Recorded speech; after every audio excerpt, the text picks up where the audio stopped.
How's it going, everyone? It is Andre Williams, and over here we talk stocks and we focus on one thing.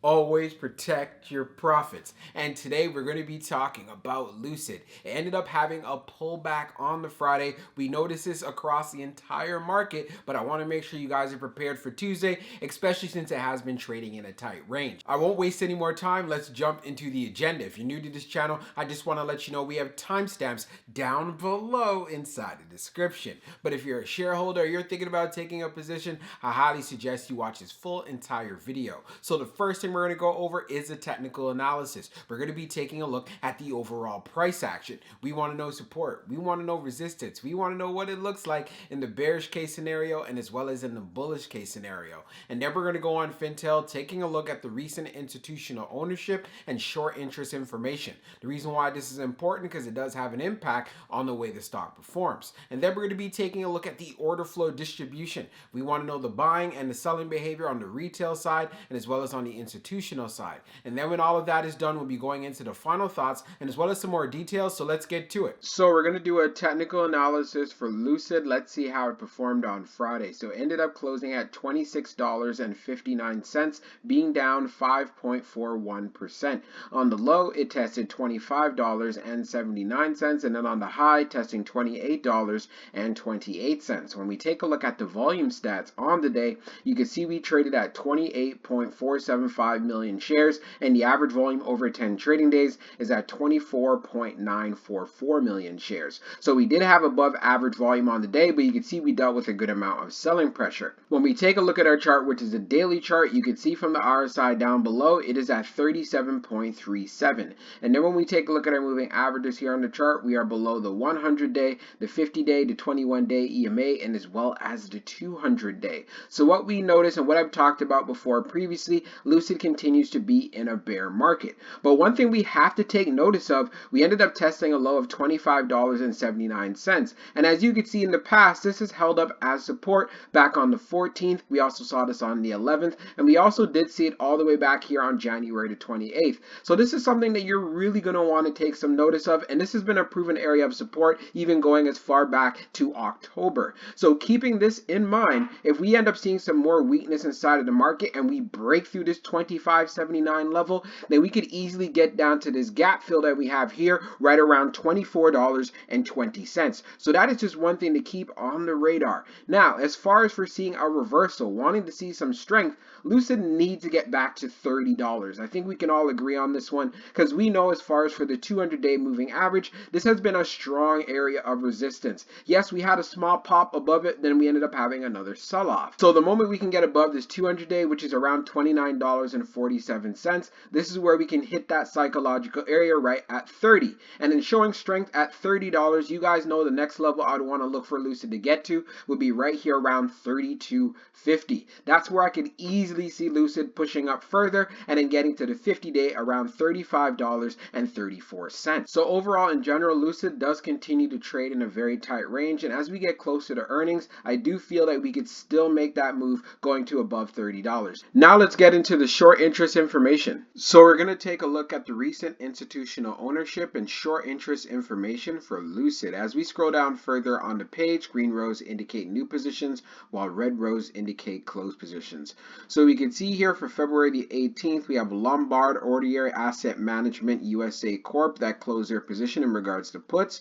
And then we could see we have Forum Financial Management that purchased 11,915 shares. And we also have Iron Bridge Private Wealth LLC that purchased 740 shares. And then we have Oak Harbor Wealth Partners LLC that purchased 16,207 shares. And we have Eversource Wealth Advisors LLC that purchased 9 shares.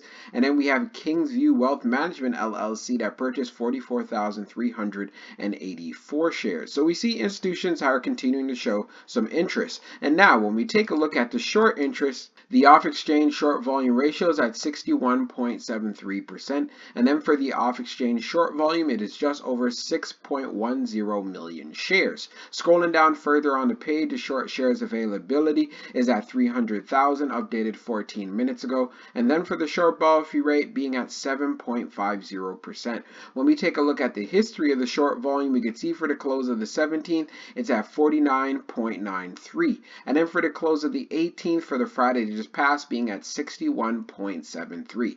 So that is a significant increase right there. But one thing that remains the same, Lucid does have short squeeze potential. So this is why you want to make sure you keep a very close eye on this stock. So now let's move on to the order flow distribution. Now let's take a look at the order flow distribution for Lucid. So we see on the inflow, it's at 116, and then on the outflow, it's at 113. So it was an inflow day.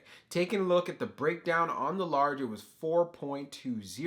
On the medium, it was 55.86. And then on the small, it was 56.41. Keep in mind, these numbers are in the millions. Taking a look at the outflow side on the large, it was 5.11. On the medium, it was 59.53. And then on the small, it was 48.40. Taking a look at the large scale orders in the last 5 days, you can see for February the 18th, it ended up being a negative outflow of 0.91 million. And we also did see on the 17th, we had an outflow of 2.47 million. Analyzing the numbers even further for the small scale orders that tends to represent the retail side, we had more buying than we had selling. And then when we take a look at what happened on the medium, we had more selling than we had buying. And then when we take a look at the large, which represents whales, institutions, or funds, we had more selling than we had buying. And then when we take a look at the turnover ratio, it was at 1.73%. So it stays to be a consistent range for Lucid. We've done many videos on this stock, and the turnover ratio has been very consistent. But one thing that is very clear, when we have a pullback inside of the market, we can see the big money is starting to take profits and sell. But what we saw on the retail side, many were buying up the dip. So this does provide an interesting setup going into the coming week. So now let's go into the final thoughts, and we'll go over some more details as well. So for my final thoughts for Lucid, in regards to the price action, like I said previously, it has been trading in a very tight range. We know we have some solid support right at $25.75. And as far as where we have a lot of resistance is right around $29. But we know the key level for Lucid is to get to $30, and upon passing $32.50, that's where I can see the stock going to $35. So this is why you want to make sure you keep a very close eye on the play. If we end up having a pullback going into Tuesday, then we want to see if 25.75 can hold. If it cannot hold, do know that we have a gap to the downside around $24.20. So that's why you could play this stock in many different ways. And I know you guys have a strategy after watching my videos, but of course, this is not financial advice. Also, when we went on Fintel, we could see institutions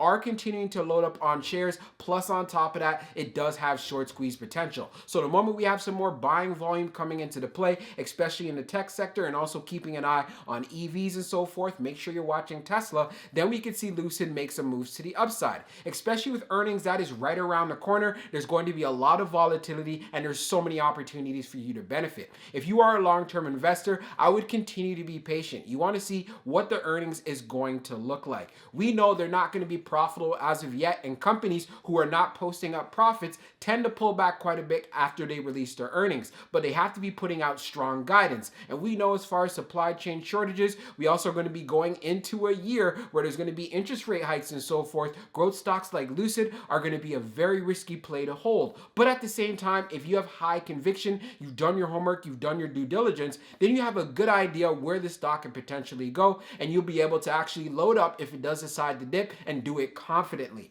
This is what is very crucial. Just don't buy in at whatever price, because many people ask me, is now the right time to buy Lucid? And I say this, before I even answer that question, are you confident enough to buy this stock at the current price? And if it dips down even further, will you buy more? If the answer is no, then you should not be buying right now whatsoever. So I hope you guys enjoyed this video, and I can't wait to see how this stock performs for the coming week. We'll talk soon.